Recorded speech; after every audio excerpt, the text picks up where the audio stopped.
Hello, everyone. Welcome back to the East Bay Sports Talk podcast. I am your host, Steven Avalos, alongside my dad. Hello.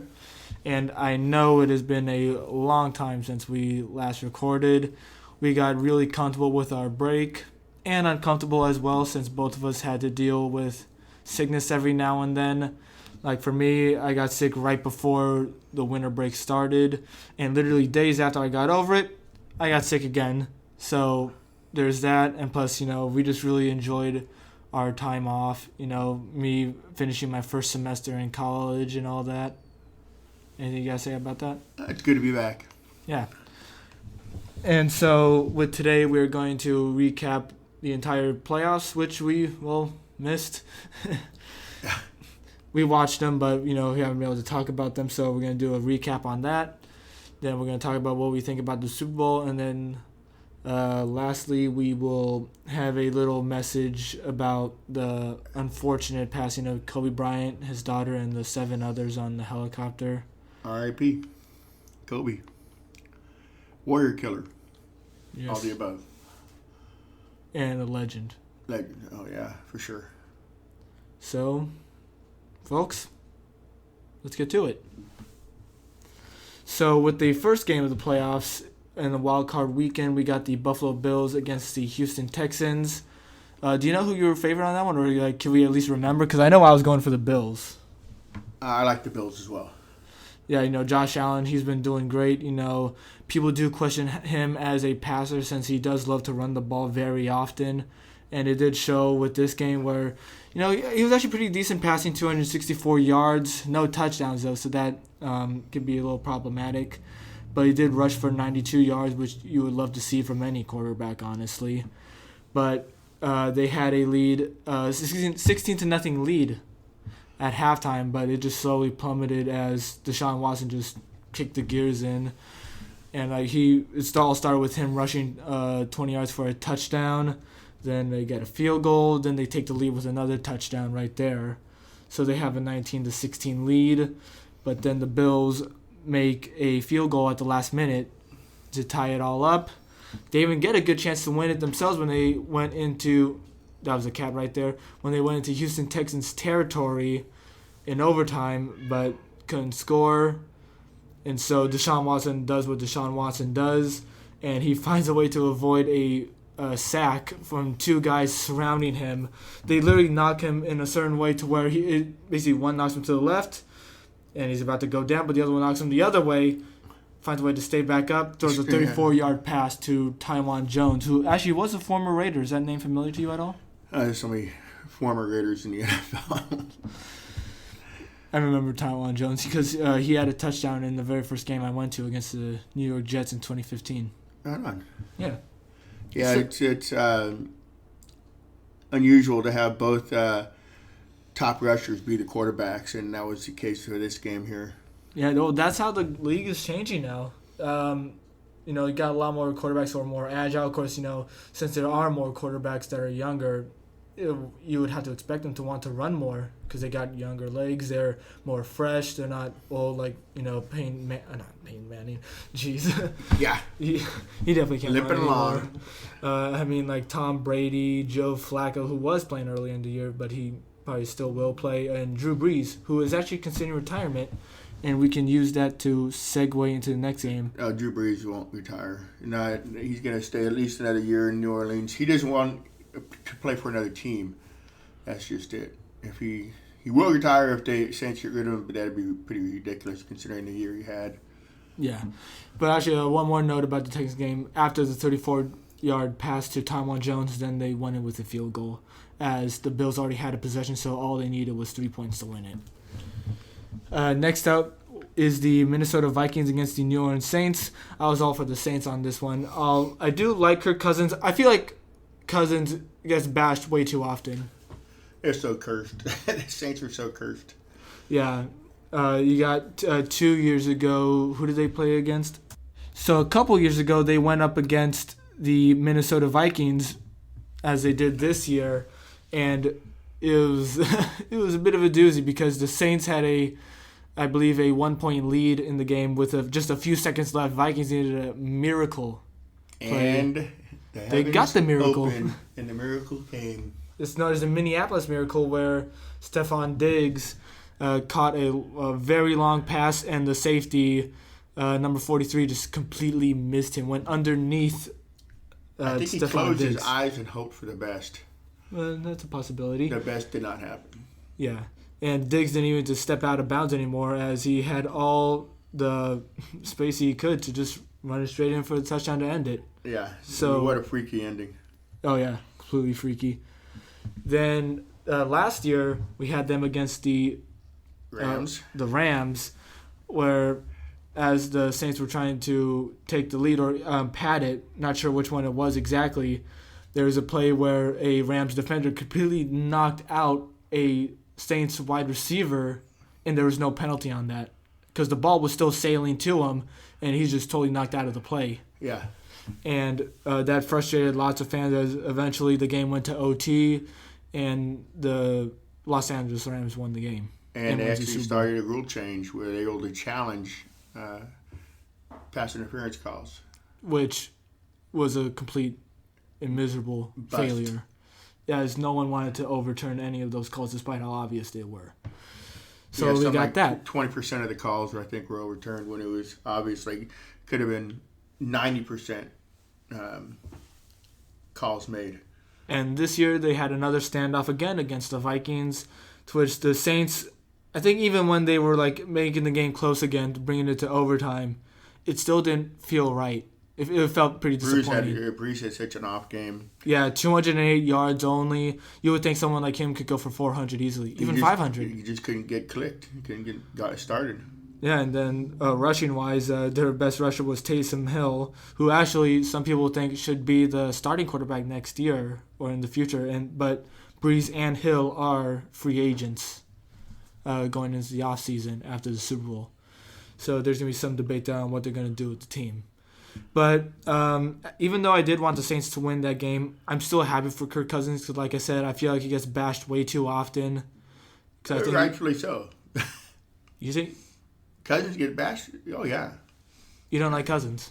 I think he's a decent quarterback, but the I think balls he's decent. He has, comes through on the playoffs. His bad play comes into the playoffs. I don't know. I just think he should at least be acknowledged as decent because I think some people will exaggerate a bit and call him trash. He's not trash. He is decent. He's serviceable. Yeah, he's serviceable. But I just don't like it when people undercut that as well. Well, there's a lot of pressure, and when a team wins, it's quarterback's fault. If they lose, it's quarterback's fault too. So it's all on his shoulders. Or the coaches as well. That's why they get fired in the first place. Coaches are the one throwing the ball. Yeah, but they do make a lot of decisions. But either way, we'll get to the next one, which is the Tennessee. We keep going. No. We can keep going. Okay.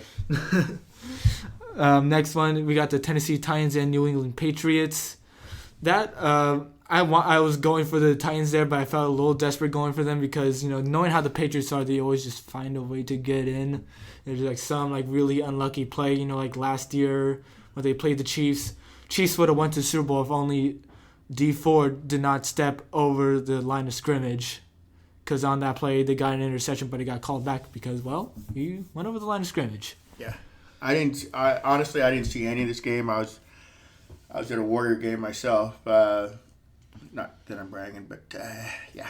I was at the Warrior game. When we got out, the game was down to like the last 4 seconds, and I looked up and saw the score, and I wasn't surprised. Tannehill had ended the season on such a strong note. Oh, yeah. And New England... they've been very wishy-washy. They did have a great year. They just...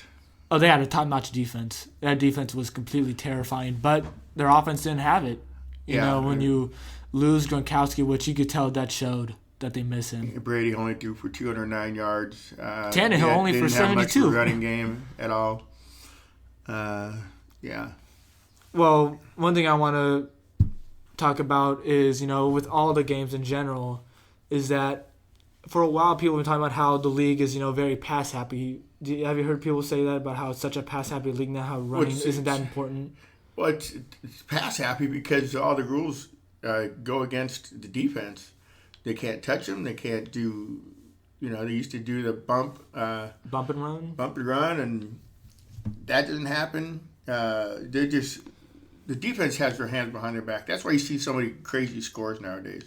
But I feel like that's changed now, at least with the playoffs, because look at Henry, 182 yards and a touchdown. You got Tannehill, only 72 yards. Yeah, you're looking at one specific game. Well, as opposed to a season. I mean, it was probably one of the highest scoring seasons in the history of the NFL. Yeah. Well, either way, though, what led to New England's demise in this game was their inability to convert much on offense and their defense being held out on the field way too long. Oh, yeah, they only scored 13 points, so. Yeah, and one of Tennessee's touchdowns was from a interception. But either way, do you think that's going to mark the end of the Patriots dynasty? As, there's so many rumors circulating about whether or not Tom Brady is going to leave, especially with his cryptic post yesterday. We can't tell if he's walking away or walking in. Well, it'd be a big mistake if he left the Patriots because he's been there his whole career. And plus, they have a Belichick is a damn good coach. When he gets away with, he gets the best out of his players. Yes. Because of the organization, because of his coaching. The owner, which Robert Kraft. Kraft. Neither of us like him. Yeah, I don't like him at all. But he will get talent. Yeah. But either way, I was really happy that Tennessee won. Yeah. Nice Tannehill. He was on a hot streak, which continued. Yeah. And for the last game of the wild card weekend, we had the Seattle Seahawks against the Philadelphia Eagles, and this one got decided pretty quick, even though you could say it came to the last play because they were still down by 8 by the time the game ended. Seahawks just took control immediately right after. Yeah, Carson Wentz, he was the one that got taken out of the game after what some thought was a dirty hit. I kind of thought it was a bit extra of a hit, so I kind of see what people might say about that hit. But either way, that took him out of the game immediately. Russell Wilson had a magnificent game with 325 yards and a touchdown. And DK Metcalf, the rookie wide receiver, with 160 yards and a touchdown as well. What about you? Well, the Eagles should have never been in there in the first place. Neither should have the Cowboys, for that matter. That was just to win the division. I mean, Seahawks had 11-5 record. Eagles were 9-7. And yet the game was in Philadelphia because they won the division. I just find that ridiculous. Yeah, it should be more about the record. That's the way it was, and the Seahawks had an incredible road record this year. Yeah, at one point winning 6 road games in a row. I think they lost the final home game. Yes, against the 49ers. They won 7 out of 8 final road games. Yeah, and they lost to the 49ers, which still pisses me off. And actually, speaking of the 49ers, that's the first game of the divisional playoffs that we'll talk about.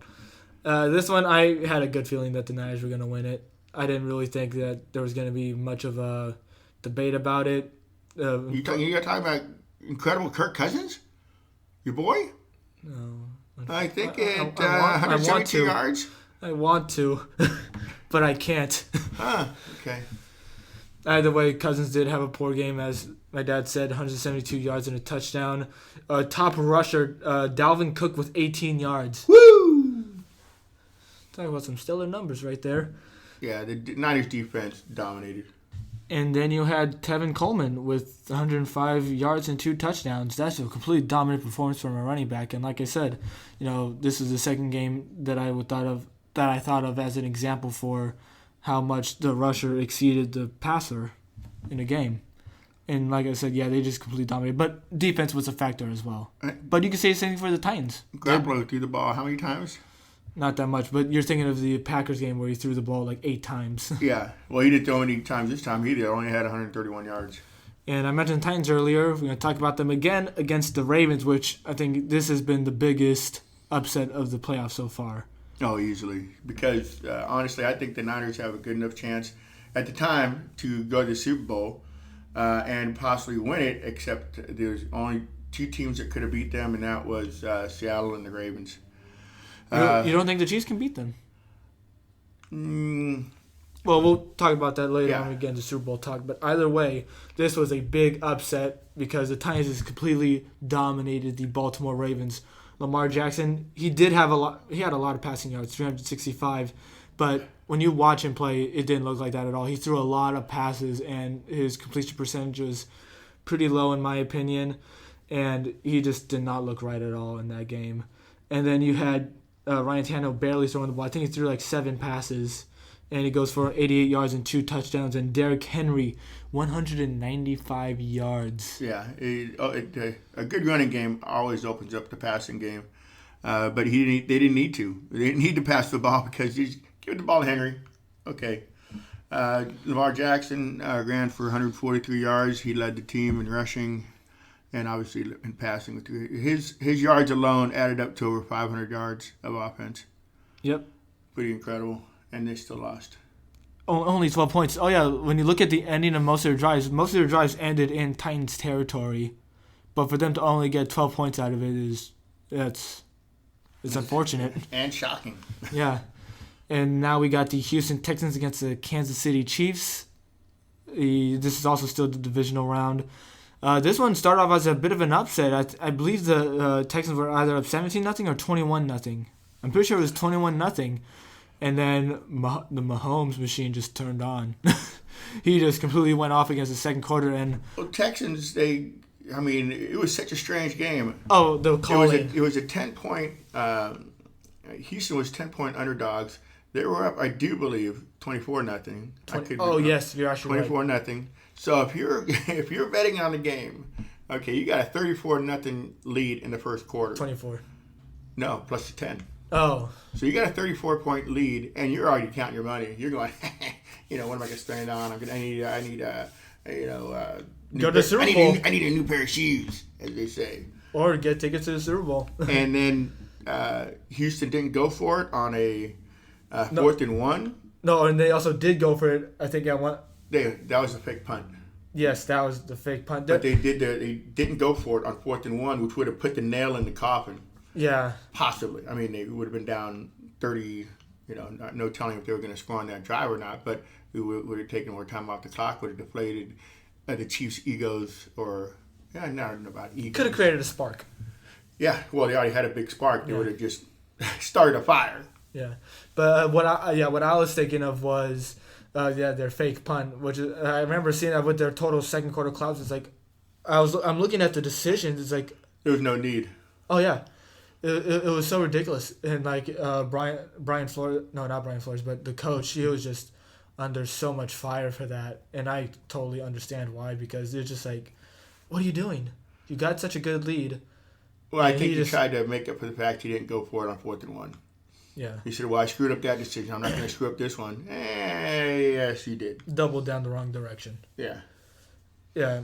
And Mahomes, he had like a over 20-yard rush into the end zone. Do you remember seeing that one? I believe that actually might have been against the Titans. But either way, just watching Mahomes, he is just such a phenomenal player, even when he missed a few games.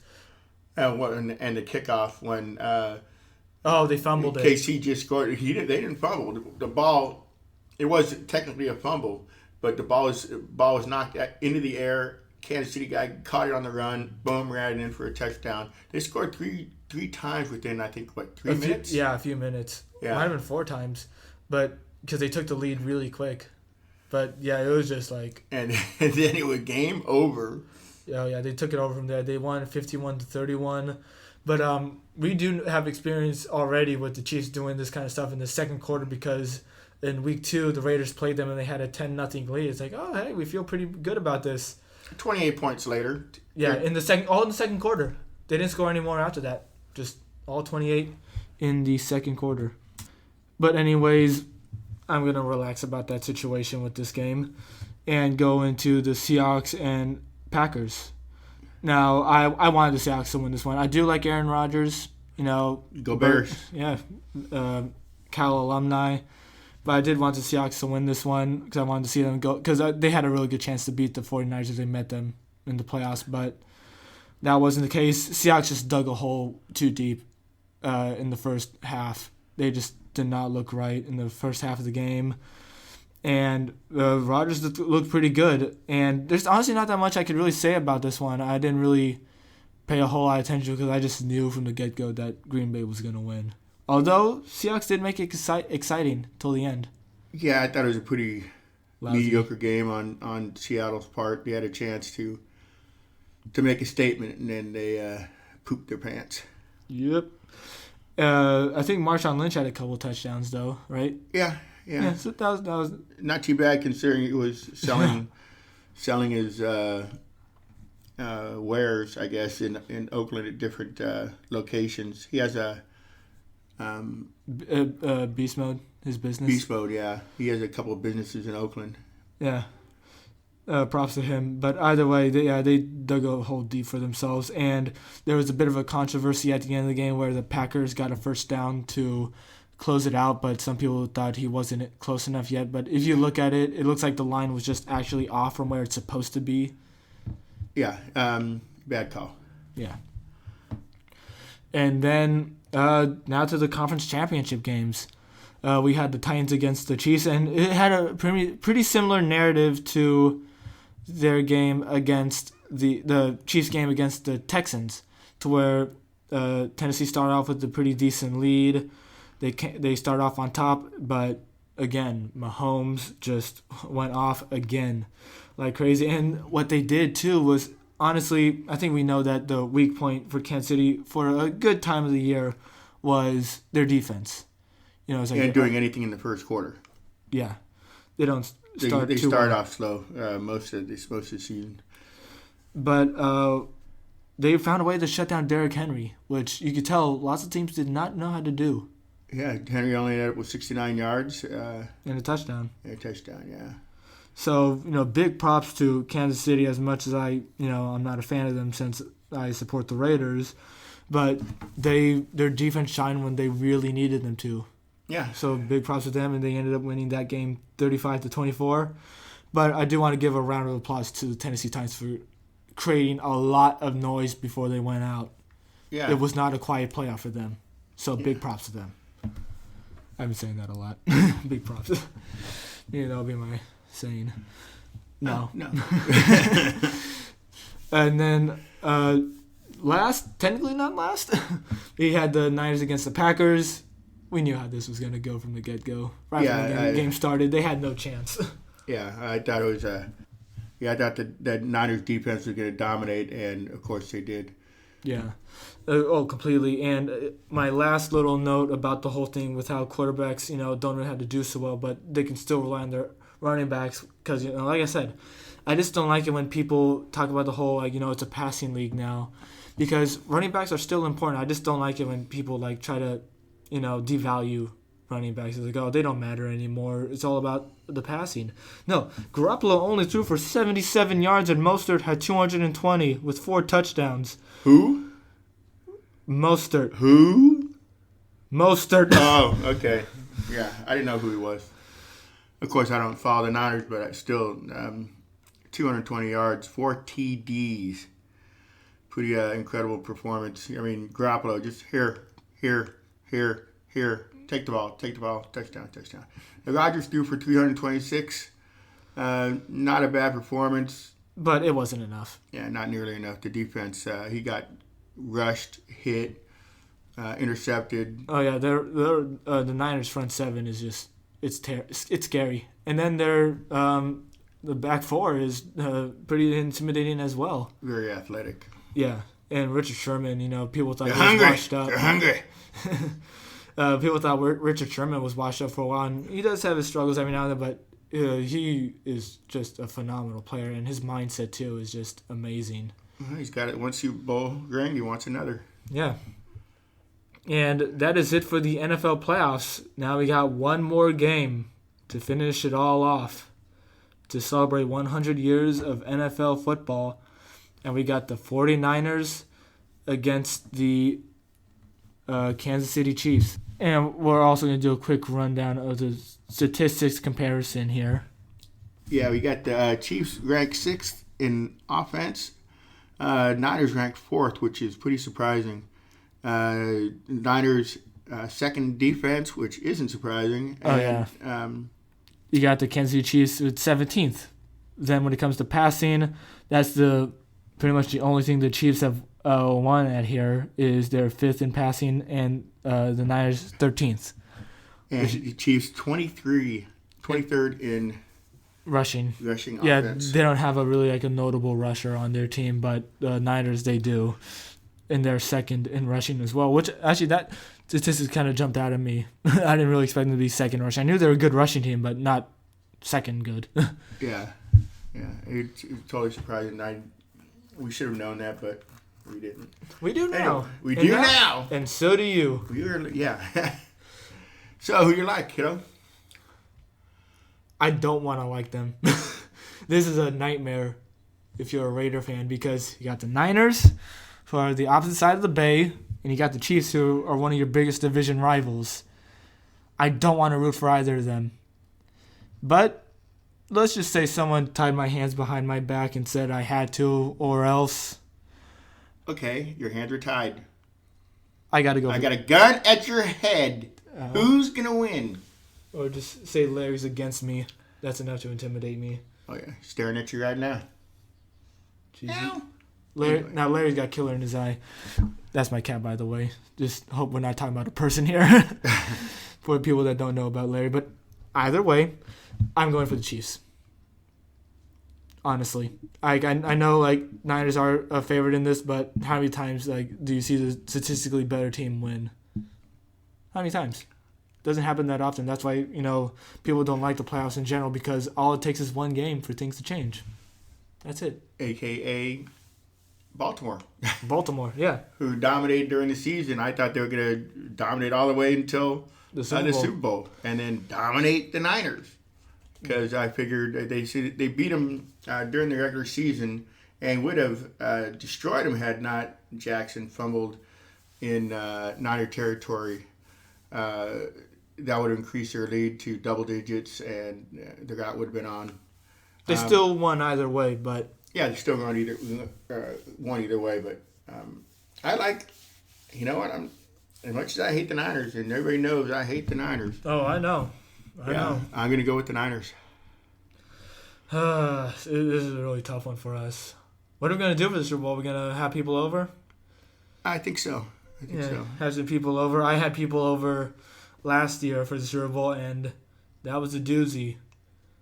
Because that game ended 13-3. You know how much that pisses me off to this day? One of the most boring games I've ever watched. I don't want to get too loud, but they duped me at halftime. I thought they were going to do something SpongeBob related at halftime. You saw us get crazy, Daddy, and you probably had no clue what was going on. But they were going to do something that referenced a very special episode of SpongeBob, and they just put on Travis Scott instead. This is nothing against Travis Scott. This is just against whoever organized the damn Super Bowl. He's still a little bitter, as you can tell. I am. Well, let's get a score. What kind of score you got? 28-24, Chiefs. Okay. The over-under, by the way, is 54 points right now. And the Chiefs are favored by 1? Yeah, favored by 1. Yeah. I'm going to go Niners winning it. 28-17. 28-17? Yeah. All right. We'll shake on it. And what happens? What do you mean? Are you betting? What money do you have to bet with? It doesn't have to be money. Oh, what is it? Dishes for... Oh, you already do the dishes. Oh, take out the garbage. No, you already take out the garbage. Do the cat litter. You already take out the cat litter. See, there's nothing to bet. You have nothing to bet with. Camaraderie. Okay, I'll talk to you. Okay. Speaking of talking, this ends our discussion of the playoffs and our picks for the Super Bowl. I hope you enjoyed it. But we do have one last thing to talk about. We are going to have a part 2 episode, by the way. That way we can mainly talk about what our main objective is, which is East Bay sports, A's, Raiders, and Warriors. But we had so much to catch up on that we're going to do that for a part 2. But lastly, we just want to start with saying that our hearts are with those who were affected by the passing of Kobe Bryant, his daughter, and the 7 others on the helicopter. So tragic. Yeah. I remember it was Sunday morning. Driving. I'm not driving, but I'm in the car with my mom, and I just see my phone, and I honestly I see someone. I saw someone post about it on Instagram saying, "Oh, like gone way too soon" is a picture of Kobe Bryant, and I'm like, what? Like, are they joking? Like, and it's not one of those kinds of jokes. It was a sports account that I follow, like a fan account, and I'm like, what? And I checked the news, and initially there's nothing there yet. But then just a few minutes later, I see just so much flooding in about of reports about how Kobe Bryant's gone, and I wanted it to be fake. I kept thinking it was fake. I'm like, no, this that's not right. I just hope that it doesn't come out that it was preventable. Like, because I know they were going to take his daughter to her basketball tournament. I do believe. Or his camp. Was that his camp? Okay, and I just hope they didn't do it because they had to be someplace instead of just being, safety. Yeah. Safety first thing. But no, just and again, it's just, today it's Thursday, right? No, Friday right now, and it still just hits me whenever I see someone post about it. I see his face everywhere now on social media, and it still keeps hitting every time to where it's like, he's gone. He was a Warrior killer. And you're totally right about that. Yeah, he scored more points against the Warriors than any other team in the NBA. And I can just remember so many times playing the Lakers. One particular game, the Warriors had a 20-point lead. I think it was 26-point lead. And they ended up coming back, and I could see it happening. The lead was down to, I think, 15 in the fourth quarter, and just the way he was taking over the game, I told my wife, I said, Warriors are gonna lose this game. It'll be tied going to overtime, and they will lose by 12. And at the time, had to go to sleep for work. I wake up, they lost by 12. He was a very special person, incredible player, and he's so intelligent. I don't know how many. I think he knew 7 languages or something. I barely know 2. Yeah, but it's a sad loss. Yeah, because he had so much more to give outside of basketball. Oh yeah, and I could go on for a few more minutes here. Is that okay? Of course. Yeah. You mentioned about how he's a Warrior killer. I remember when I first saw that stat after he retired or like leading up to his retirement. I'm like, man, like why us? Why did we have to face all of his punishment? But looking at that stat now I'm like, I'm proud that we were the ones that had to deal with that the most, because that just means that we were able to see a lot of greatness. Oh, by far, yeah. Yeah. Incredible. And you could tell how much he loved his kids. That's the fact that his daughter was there as well just made it even worse. And you could tell he loved his daughter Gigi so much. He was doing everything he can for her to be just as good as him or even better at basketball. And it showed so much, especially when you see them on the court together, just talking and having such a great time. And just knowing the kind of man he was outside of basketball, like you said, he was just such a nice guy and always did so much for the community and all that. Yeah, I recommend watching a episode of Ridiculousness where he was on for an hour. Yeah. Oh, that was such a good episode. Yeah, it's a good episode. You see the real guy, Yeah. And I loved the animated short, Dear Basketball. Remember watching that? I think they put Oscar it on. Winner. Yeah, He was an Oscar winner. First and only athlete to have an Oscar. And I could just keep going about this because, the image that we all had of him was that he was immortal. And nothing could ever happen to him, that he was meant to live as long as he possibly could. And, just for life to simply say no to that, it crushes the soul. Like I said, it doesn't matter if you were a sports fan or not. Everyone felt this in one way or another.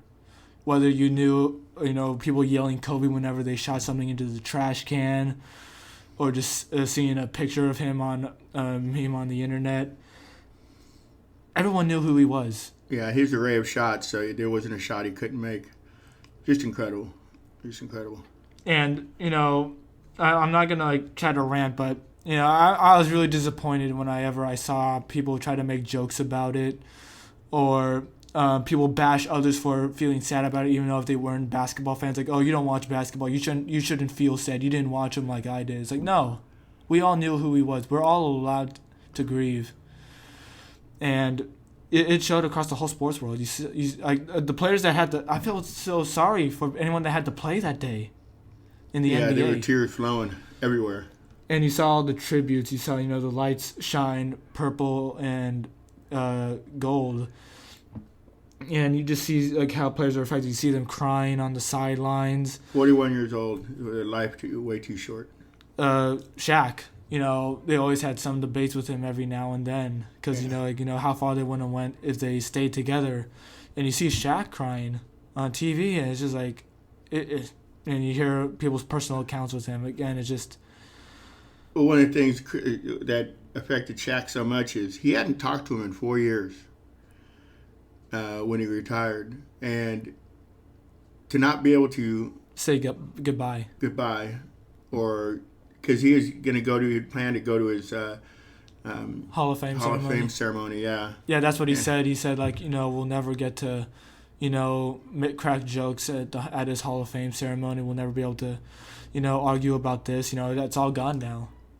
Yeah, so, take advantage of the life you live. Yeah. You haven't hugged anybody in a while? Give him a nice hug. Yep. You haven't called anybody in a while? Give him a call. Say, hey. You tell them you're thinking about them. Just say hello. Just be there. Because you never know. You never know. And one last thing is that what we must all do is, like you said, just show our loved ones that we care deeply for them every day, whenever we can. I'll continue to ignore you, though. Yeah, I know. But either way, you can tell Kobe was trying to create a legacy, especially, for women's sports and all that. That showed, he was trying to be an advocate for so much. And I think the best thing we can do is just let his memory live on. Yeah, I agree. And that's pretty much all we have to say. We did end on a sad note, but it's also the right note to end on as well. R.I.P. Kobe. Goodbye.